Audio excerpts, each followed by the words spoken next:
With the Iran war in full swing, and many Americans believing that Donald Trump began the war to distract from the Epstein files, we thought it would be more important than ever to just keep talking about Jeffrey Epstein, no matter what happens. We'll be doing a weekly breakdown of some part of the Epstein story every Friday.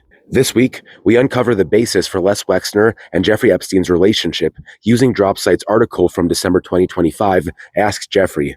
Epstein ran Wexner's pro-Israel philanthropy machine, emails reveal. Who is Leslie Wexner? And how does Zionism help form the connection between Epstein and Wexner? We'll be answering these questions and more on this episode of the Jet Fuel Can't Melt Steel Beams podcast. I'm your host, Michael Mooney, and this is episode number 15, The Epstein Files. Who is Les Wexner? This is the age of misinformation, get information. No homosexuals, Democrats, or immigrants in your nation. I gotta think about anything else. I try to cope, but it's bad for my health. I don't even think that anything helps. This is the most paranoid that I've felt. This is the age of misinformation. How could you be? Welcome back to the show, and I hope everybody had a good week. So last week, we talked about Iran-Contra, Epstein moving planes for Les Wexner. So this week, we're going to ask the important question, who is Les Wexner? Jumping right in, to give you guys a little bit of context, I'll tell you the story of what the media wants us to think about Les Wexner, or at least the story that's been told. So Les is short for Leslie, full name Leslie Wexner. Allegedly, this is the person that Epstein uses to get rich and essentially jump up an entire rung of social and economic class. And it's between 1987 and 2007, right up until the moment that he gets busted for child sex trafficking. So as the story goes, Jeffrey Epstein met Les Wexner in 1986 through a mutual friend, Robert Meister. At the time, Jeffrey Epstein claimed to people that he didn't work for any client that made less than $1 billion. And this is where the media's claim comes in that he was a financier for the ultra-wealthy, which is partly true. Although that, doesn't talk about the intelligence ties or anything like that. Why Leslie Wexner was so impressed with Jeffrey Epstein in the first place is kind of hard to understand based on the story that we're told. We're kind of led to believe that, again, it's just Epstein being good at swindling, making a good first impression, and potentially that he was good at creating shell companies. Les Wexner is the CEO of the Limited Company, and that has such brands under its umbrella as Victoria's Secret and Bath & Body Works. And many of the financial advisors that were working for Les Wexner were very wary of Epstein at first when he came on board in 1987. However, between 1987 and 1991, Epstein fully becomes the guy for Les Wexner. He becomes his most trusted key financial advisor and basically pushes out everyone that was there at the beginning. And then when the dust settles on the Jeffrey Epstein story, the Les Wexner Foundation conducted an internal investigation and found out that basically Jeffrey Epstein didn't move any money at all. Here's a quote from the DropSite article directly. The review claimed that Wexner Foundation staff had no contact with Epstein after his resignation as a trustee in September 2007. And before that, he had played no role in the management or administration of the foundation's operations, had no meaningful role in the foundation's budget or finances, and did not make decisions regarding the use of foundation's funds. Then DropSite goes on to say none of that is true. So if none of that was true, that really begs the question, who really was Leslie Wexner to Jeffrey Epstein? The main connection between these two men, which allowed them to share a common purpose and a lot of common goals, is Israel. And this is what we're going to be focusing on for this week's episode.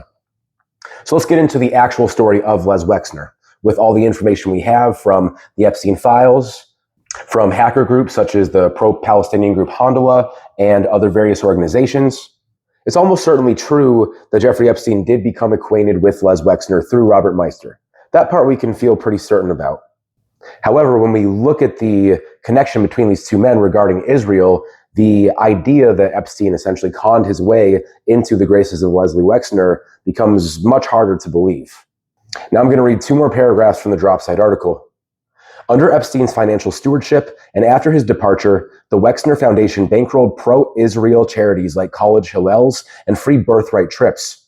These programs had a common mission of teaching young, diasporic Jews to define their religious identity by their connection to the modern state of Israel, founded in 1948.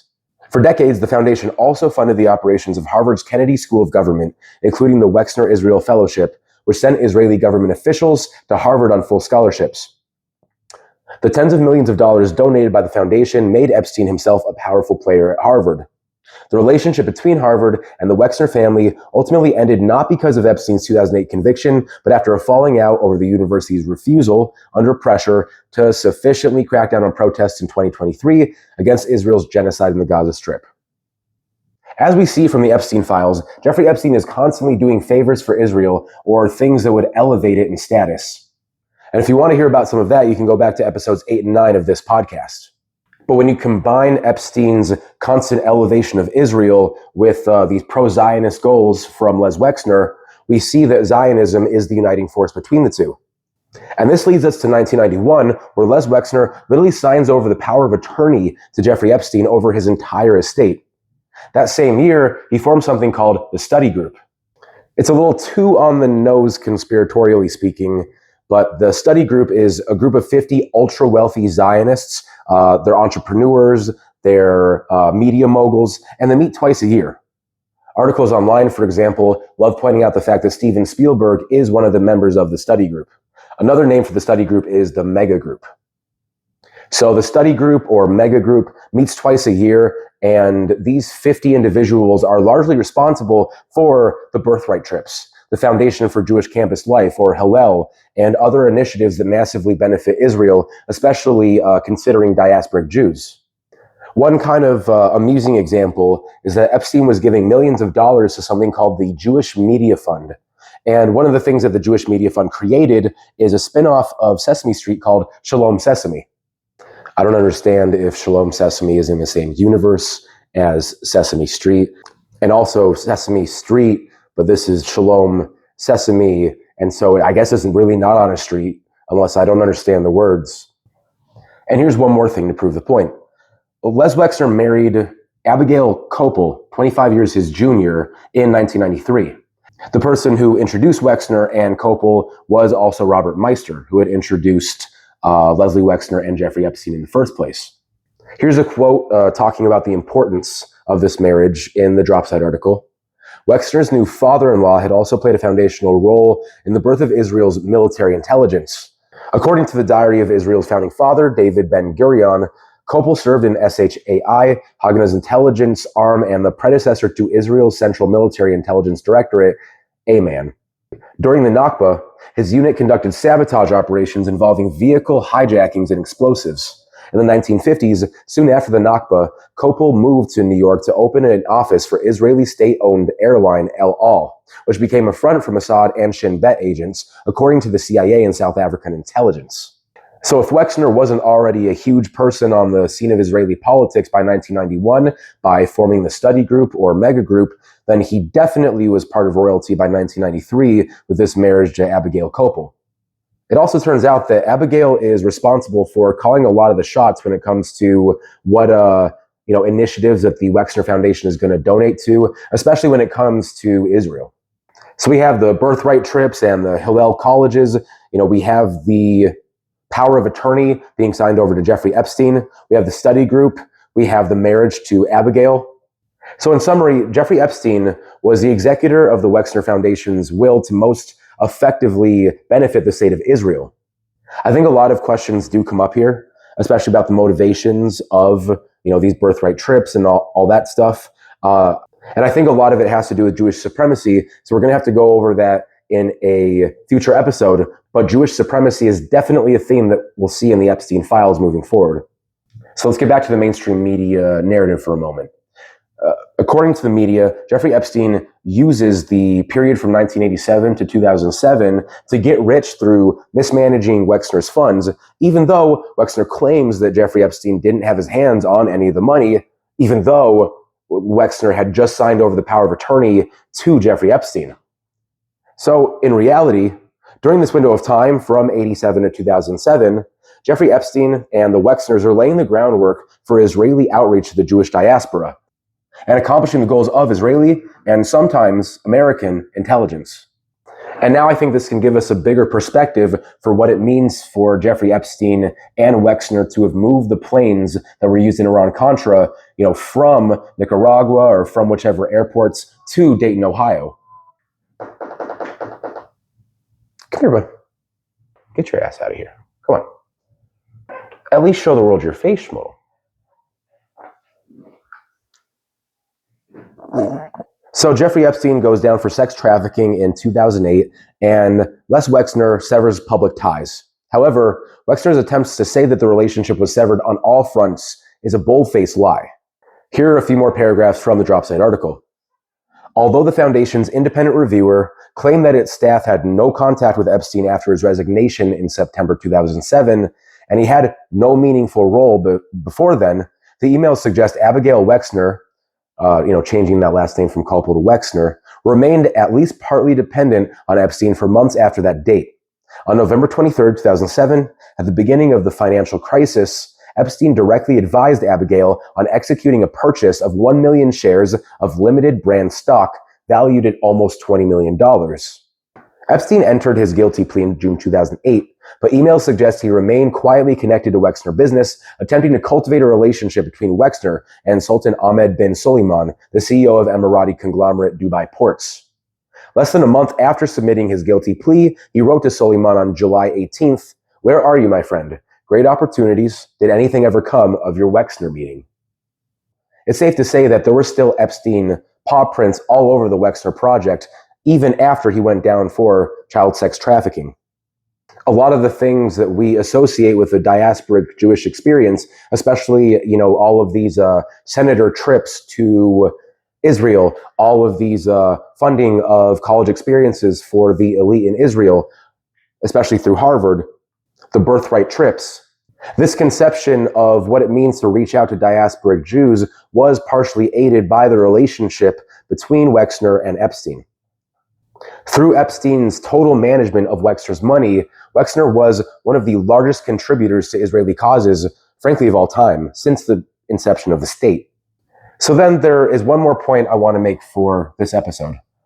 Les Wexner, to Israelis, is kind of like how American right-wingers view George Soros. So there's just one more point that I want to make this episode. Les Wexner, to a lot of Israelis, is essentially like how American right-wingers view George Soros. It's also, frankly, how a lot of left-leaning people view Elon Musk, especially as he continues to pour in, all of this money to Republican primaries in the hopes of picking which candidates move forward for the midterms. But it was abundantly clear to Israeli citizens that Wexner had a lot of say in what was going on in Israeli politics. And on a lot of things, we can consider George Soros and Wexner to be in similar camps.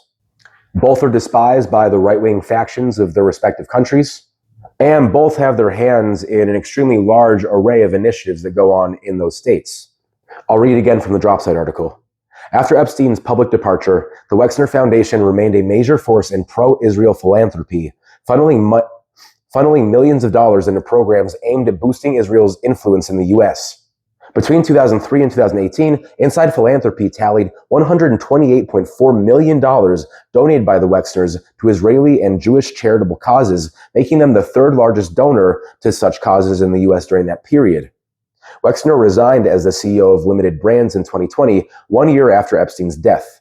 That year, right-wing politicians in Israel campaigned against the Wexner Foundation and its fellowship programs for Israeli officials, claiming the foundation had a radical left political affiliation.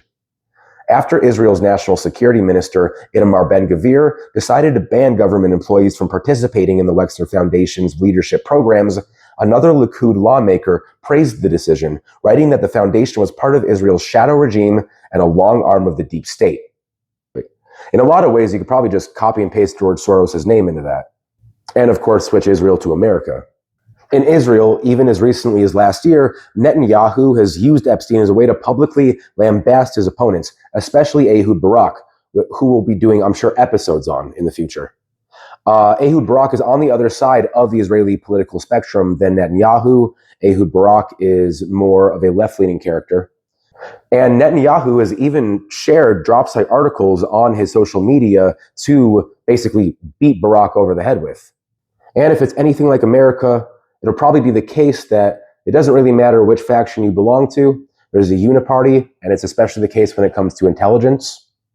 So it is probably the case that Netanyahu was not as close to Epstein as Ehud Barak was. However, the two of them are probably just two different heads on the same ugly beast that is Israeli imperialism. We'll have to stop there for this week's episode. I do want to thank everybody for checking out the last couple of episodes. We'll continue to drop Epstein Files episodes every Friday morning. For next week's episode, we'll be exploring Towers Financial, which was the largest Ponzi scheme at the time that it was discovered. And it has Wexner and Epstein's fingerprints all over it, especially Epstein's fingerprints. So tune in next week. I'm Michael Mooney. The Instagram handle is HamARapper. And if you want to reach out to the show, send an email to info@jetfuelcan'tmeltsteelbeams.com. Have a good Friday.